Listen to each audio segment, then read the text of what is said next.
Comment on fait pour semer et planter le jardin si on n'enlève jamais le paillis?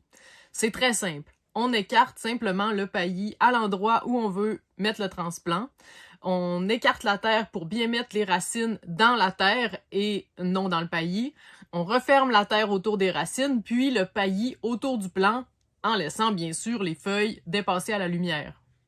Si on veut semer des graines directement, il faut écarter le paillis sur tout un rang pour tracer le rang dans le sol et semer, puis attendre que ça lève pour refermer le paillis autour des plants. On peut aussi enlever tout le paillis, semer en traçant les rangs et encore une fois attendre que ça lève avant de remettre le paillis. La réussite est plus aléatoire et ça peut aussi retarder la production, donc la diminuer aussi également.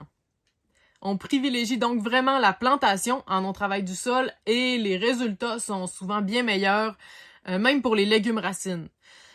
Il y a encore quelques trucs qu'on sème directement, donc les carottes et les panais qu'on peut pas partir en multicellules.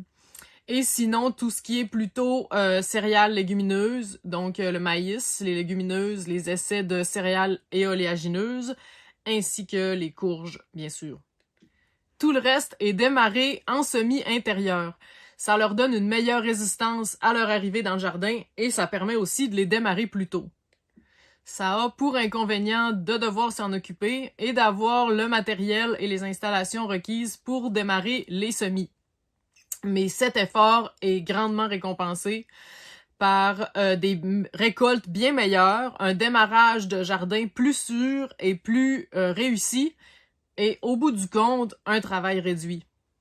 Donc début janvier, c'est le meilleur moment pour se préparer au démarrage des semis parce que c'est la période où les semenciers ouvrent leur site internet aux commandes. On a aussi encore une marge de temps pour organiser l'espace et le matériel.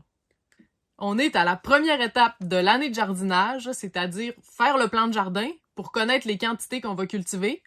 Ensuite, faire le bilan des semences qui nous restent de l'année dernière, celles qui germent encore, et donc calculer celles qui nous manquent, puis passer notre commande de semences auprès de nos semenciers favoris.